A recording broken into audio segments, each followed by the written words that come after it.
Hi, welcome to Storytime with Dave Book. Appreciate you being here. Today we're starting a new book. We're starting the third book in the Soul Man series. This one I'd say about 90% done. I'm at a little over 40,000 words. I'm only going to do a few more chapters and then it'll be out. I've already got the preview out, so hopefully you can get a look at that. In the meantime, I'm going to continue to do this now. We're gonna start reading from it. We're doing the first two chapters, and then we're going to read a couple of paragraphs from the third chapter, so you can kind of see where we're going with this and get a feeling for kind of this. This is going to be interesting. So let's get started. There was a snuffling, wheezing tone to Soulman's voice as he slowly rose from his chair. Come on, Flats. Let's hot foot it over to the Golden Dragon restaurant. Flats paused at the door of the Dreadnought. Soulman, you look terrible, like a pair of worn sneakers. And your breathing sounds like someone walking in gumboots with wet feet. Why not stay here and rest? Soulman leant against the vehicle, his face flushed with fever. No, I want to see this to the end. We've been through too much not to. Flats helped Soulman into the passenger seat of the Dreadnought and dove into the driver's seat. As they raced into town, Soulman looked up some of the new additions Flats had added to their car. One button said theme music. When pushed, it played a portion of Sam and Dave's hit song, Soul Man. Soulman sneezed and then laughed as the music played. So a little different from the original in lyrics, but the tune was the same catchy blues. Yeah, that'll do, Soulman approved. The Golden Dragon restaurant was a sad remnant now. It had blown up 2 days ago, supposedly from a defective gas main, but Soleman and Flats weren't convinced. What they were convinced of was that it had been the front for the Golden Kutso Gang. They had to have been more than a coincidence that the place was destroyed right when Soleman and Flats were about to trip them up. They had photographed footprints from the staff of the restaurant. They matched evidence at several of the recent crime scenes. Their gaudy golden uniforms shed golden flakes and tassels that had been found as well. Once, when disguised as an inspector, Soulman had seen a sliver of the golden robe the leader wore sticking out of a locker. The barest of hint of what lied within, but it was enough. The police were not looking in the correct places, despite the hints from Soulman. Detective Sergeant Podolsky was a regular visitor to Perry's home and was usually treated with drinks and dinner in return for his tales of crime and criminals. To Podolsky, Perry and Otivus and their wives were wealthy people with an interest in criminal lore. Whenever he came over, he was assured of a captive audience who hung on his every word. Sometimes Perry or Oedipus would offer their views on the tales he told. Usually they were not off the mark, but not far off the mark, though some of their suggestions were more fantasy comic book reality than real life. But they were warm, friendly, and intelligent people, and he reveled in their friendship. Now Perry and Oedipus had metamorphosed into their alter egos, and as Soleman and Flats, they were finally going to stamp out the crimes that had recently been perpetrated by this notorious gang.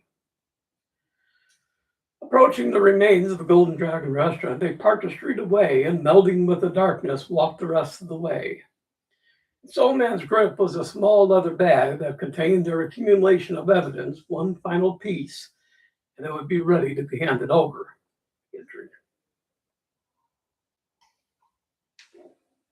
As they progressed, they could feel hidden eyes watching from the darkness. Flats had made a call to Podolsky before they had set out, and he hoped he would be here in time. When Podolsky had visited Perry, they had talked about the costume or uniform the members of this gang wore. Somehow, Podolsky had not found a shred of evidence that the gang had met there, but someone was sure they had. Everything that he'd found connected them. That connection led them straight back here.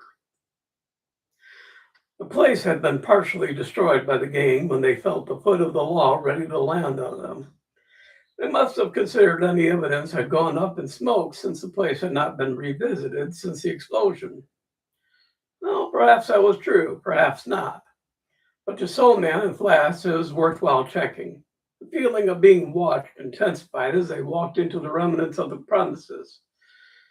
Soleman looked around for a probable location that would hide the evidence of their occupation. He went to a corner table where the wind had blown plenty of rubbish underneath it. The items they were looking for were anywhere. It would probably be there. He crawled under the table, sweeping flakes of rubbish into a pile. Flats was scooping shoehorn samples from the pile and sifting through them, looking for the final clue they needed. Soleman was almost invisible in the darkness until he issued a cough and sneeze that rattled the table. His continual sneezing was part dust and part cold, but he carried on doggedly. Flats sneezed as well from the small particles floating down from the sea into his hand.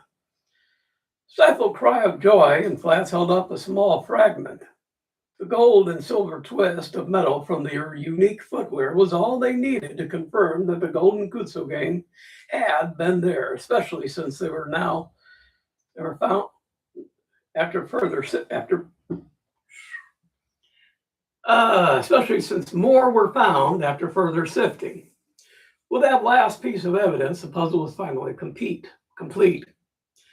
Soleman crawled out from under the table and examined the accumulation of evidence at the table through his streaming eyes.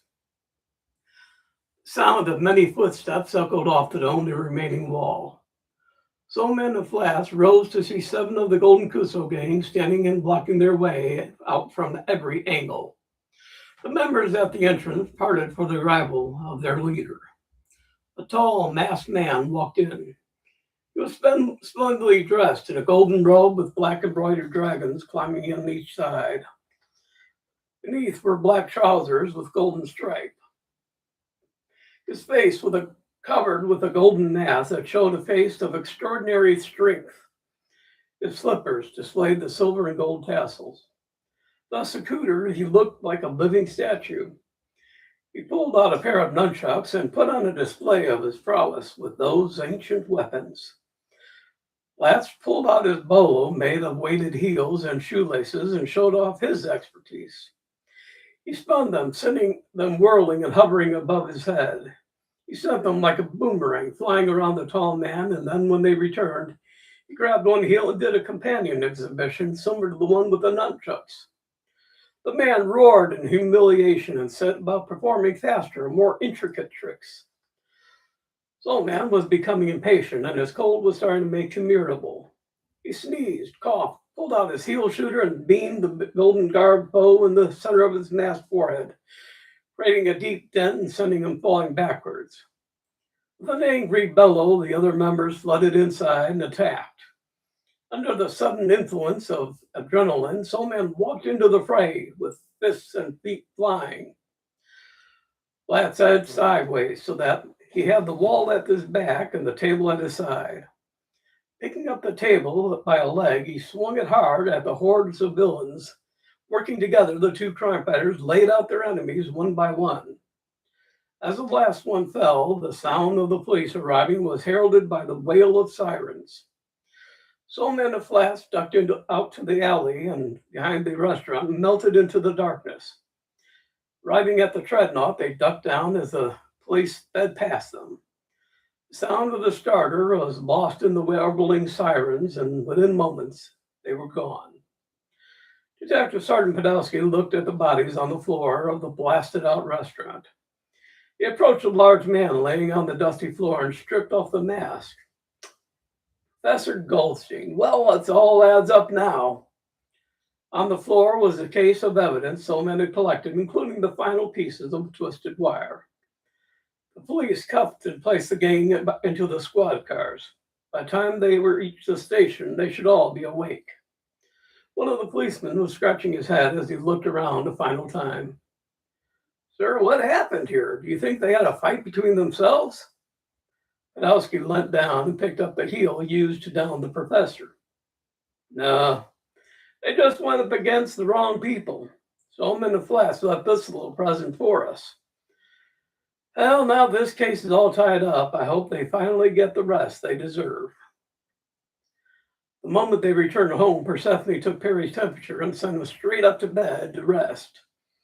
The city can get along without Soleman until you are recovered. When Oedipus began to wheeze too and sneeze, he also was sent to bed. The two ladies ministered to their spouses, but also were determined that if anything came up that needed immediate attention, Pussyfoot and Kittenfoot would answer the call. So let's get into the next chapter. Listen while you work. Perry was taking a break from their arduous taskings of late. He was back in the wilderness camping. He had asked Oedipus, Persephone, and Sharon to go along, but had been turned down. They were going to explore the new Foothills Mall. It was supposed to have a railroad rink, a pool room, and at the center, a 3-level merry-go-round along with the normal shops. Oedipus was eager to try out the pool room. He was destined to be disappointed. It was a wave pool and not billiards. Perry was exploring a new path and listing off the different footprints he could distinguish. He noted a thrush, a rabbit, several chipmunks, a fox in pursuit of one of the rabbits, and one set that was, difficult to determine.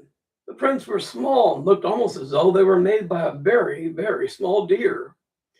Seeing that the prints were much smaller than any deer he'd ever seen, he considered they must belong to some other animal of the Cervidae family. He sat down in the dirt and measured the print. Just under 2 inches. It was that small, it had to be newborn. But he couldn't see any larger prints denoting the mother. He looked through the guidebook for any alternative hoofed animal that small and came up empty. Deciding to follow the imprints, he crawled through the underbrush, keeping the prints always in sight. A short distance later, he came upon one of the items that had made the print. Stuck in some sticky mud was a small wooden shoe, a little over 1 3/4 of an inch long. Pulling it out, he washed it off and examined it. On the underside was carved a resemblance of a deer hoof. Well, this explained why the hoof print were so close together. That must have come off some dowel or something. So the top was cracked and worn down. Well, it's no wonder it came off. Wonder what happened to the dowel. He suddenly changed his mind, since the dowel could not have left the imprints without the additional imprints of a small child.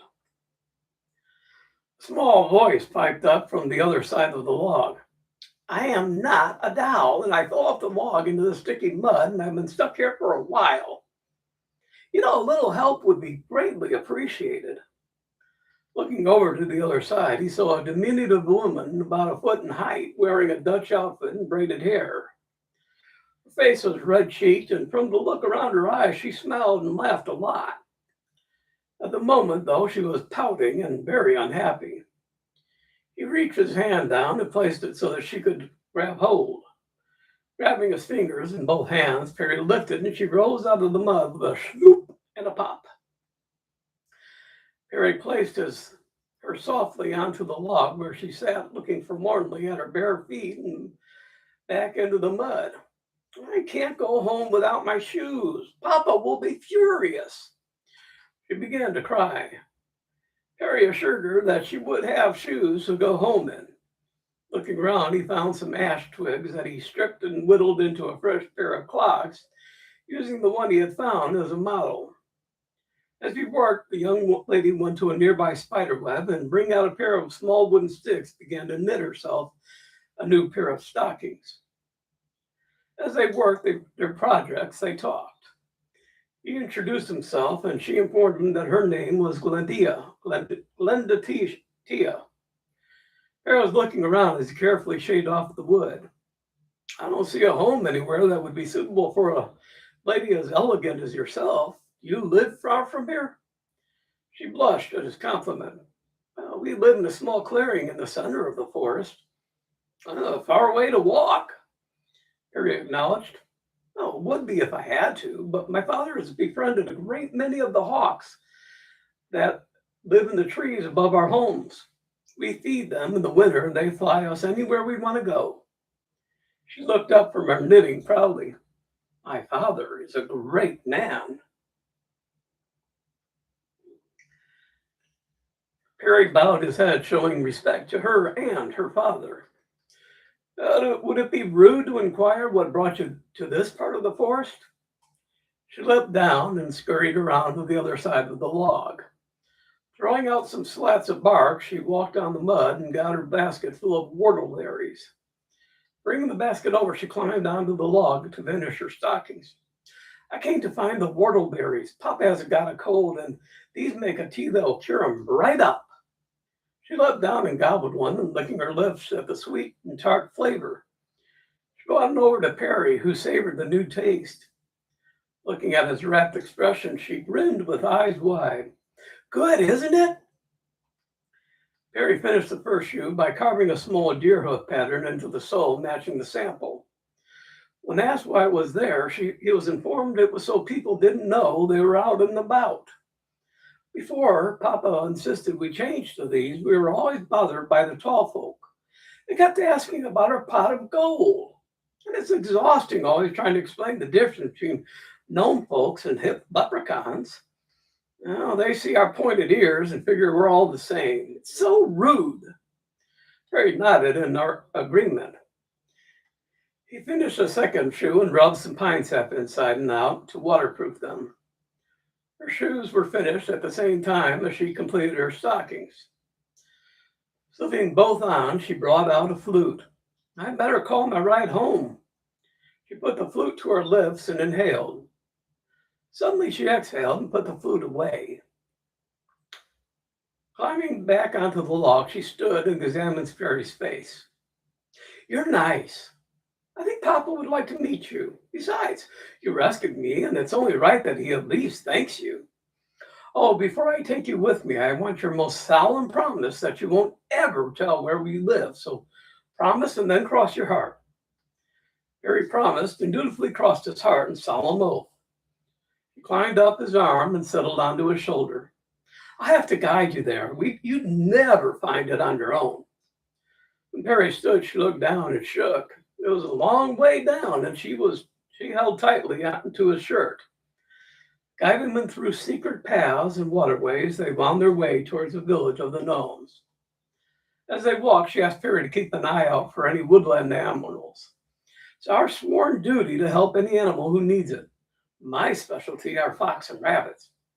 I once helped a fox who had his paw caught. After a week of nursing, he was all better, and he gave me a ride on his back.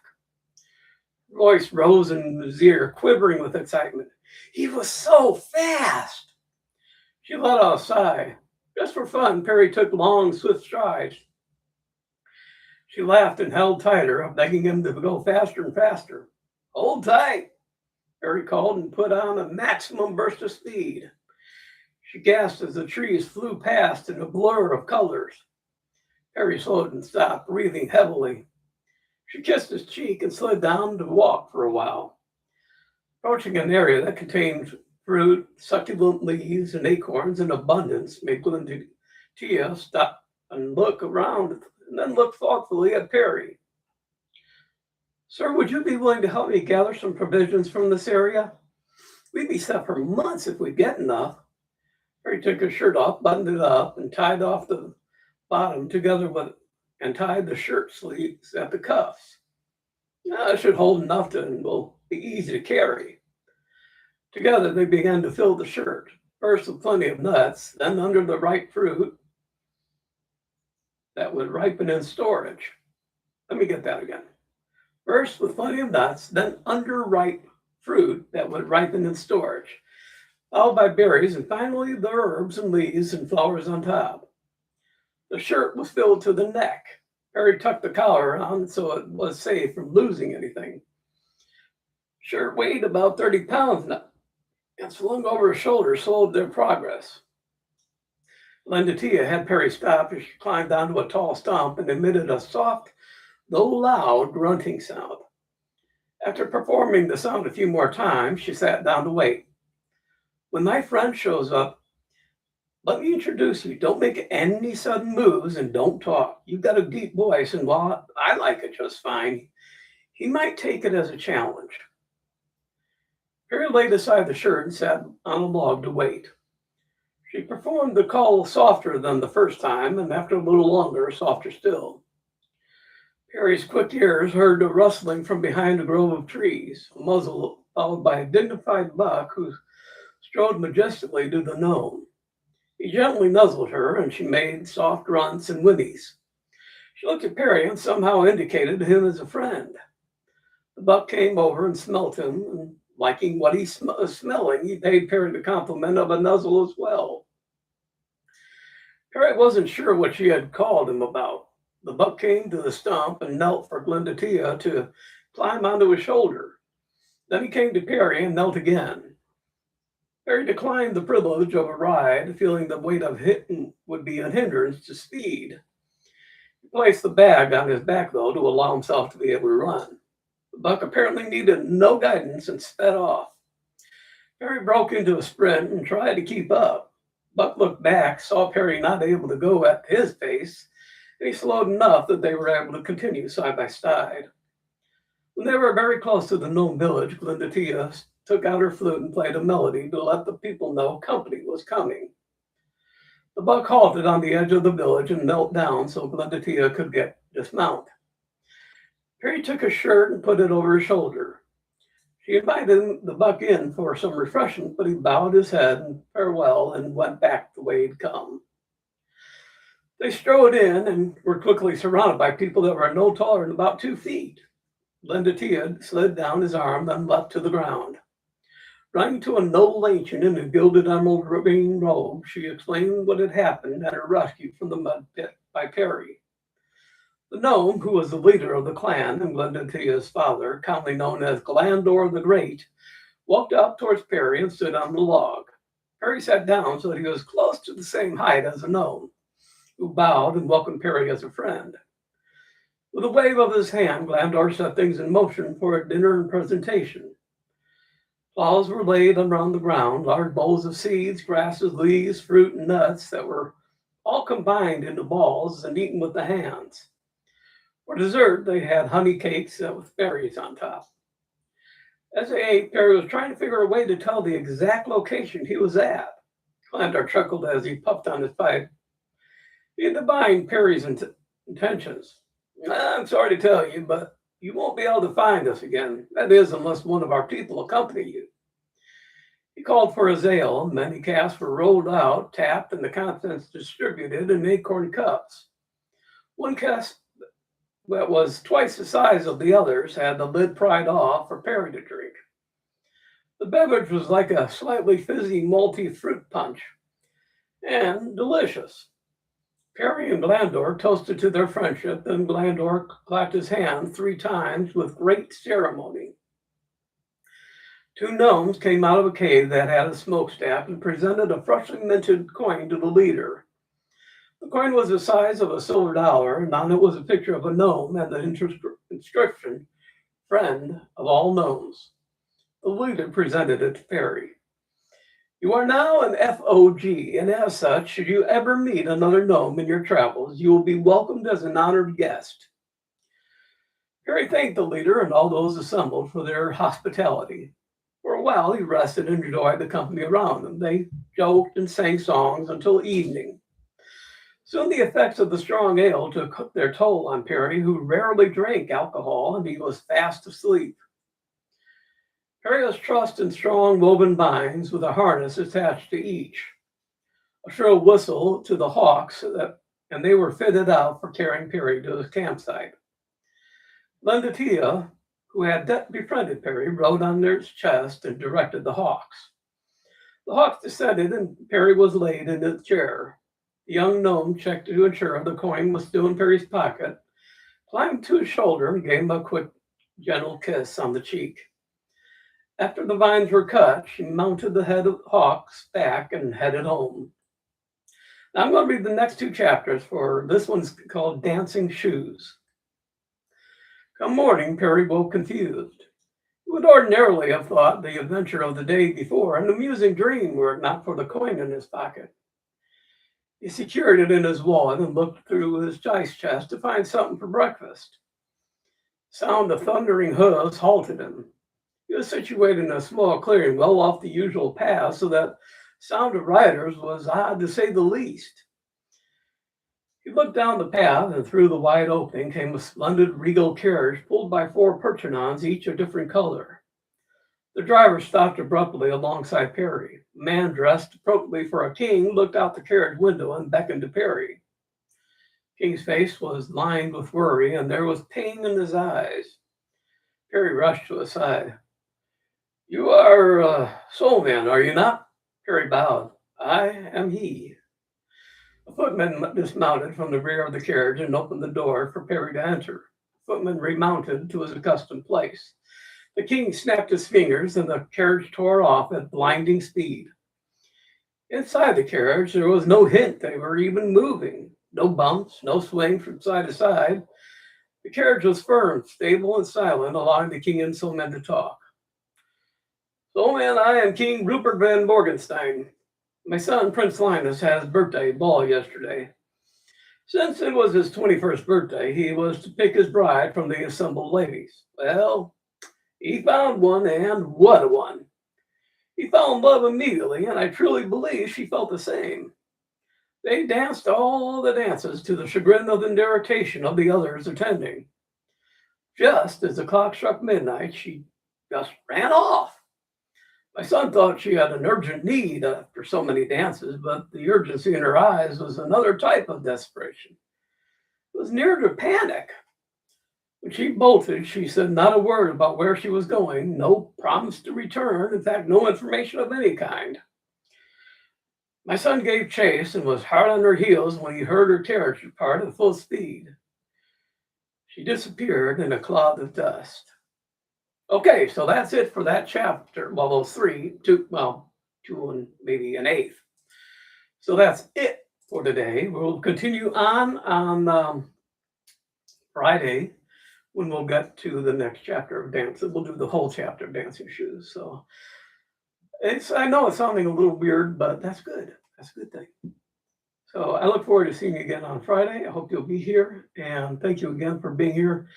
It's real quiet when you're not. So I hope you enjoy these. Be good and be good to yourself. Bye.